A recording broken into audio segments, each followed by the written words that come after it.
So, last one I'm going to show you. See, I have a band down here, and I actually have it sitting on top of my weights, my ankle weights, mostly because the bands really irritate my skin. But this is a fairly tight band. I broke my loose one. So I'm just going to show you another last thing for legs. You know, if you can do your step, sideways, squat, step, sideways, squat. And if you haven't practiced squats yet, let me give you a quick. So the thing about squats that you have to do right, whether you're doing them with your legs, your feet close together, that's about three inches apart, or whether you have them shoulder width apart, and if you're doing body weight or you're not doing body weight, the key thing is, I'm going to show you sideways, is point your toes naturally in the same direction as your knees. They may be slightly out. It's okay, you don't have to worry about it. You can also do plie squats, which has your toes out a bit more, but the point is, mostly, you kind of want your knees following the same direction, your toes following the same direction as your knees. When you do a squat, suck this in. I have to remind myself today. And you're sitting down, you're just sitting, right? You're basically making sure you're sitting down on your heels, not so much your toes. You don't want to roll your toes up. You don't want your knees to go past your toes like this, right? This would mean you have a muscular imbalance. It's very common with people who don't do squats. They're not familiar with the move. So the easiest way to be familiar with the move is to practice. And one of the easiest things to practice on is go close your toilet lid and pretend you're going to sit on it. And then don't. You do it with a chair or a bench or anything, but you're just going to pretend you're sitting and getting back up. Only you don't actually, like you do on a toilet, kind of fall back onto it because you can, because it's there. So that's the easiest way to train yourself, is actually put something underneath you, tap it with your butt, and come back up.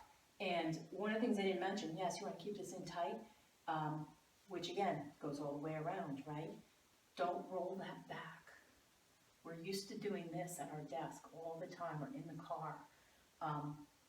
You want to keep it straight, even a little bit arched. I have a bad lower back.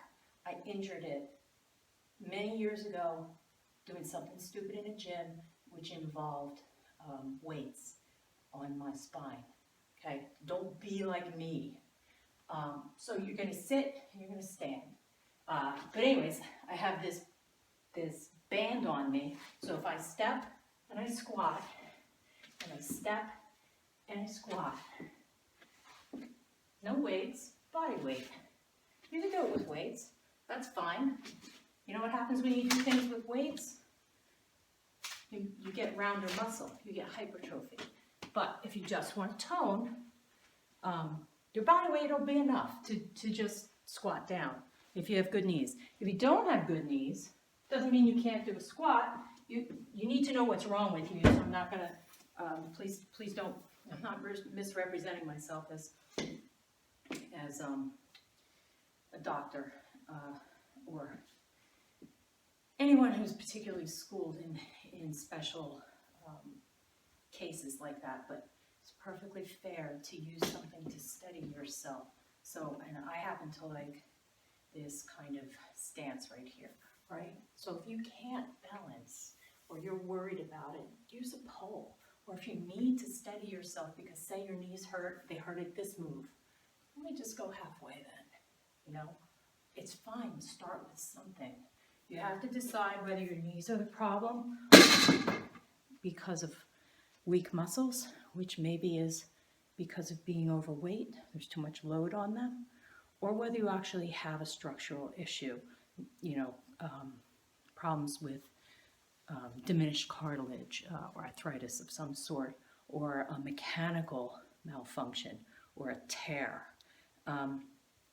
Don't mess with knees, don't mess with your back. My personal philosophy is to do no harm to your body, and so that's how I operate, and that's kind of what I advocate to other people. Don't take my word for it. If you feel pain, you feel pain, and we find ways to adjust.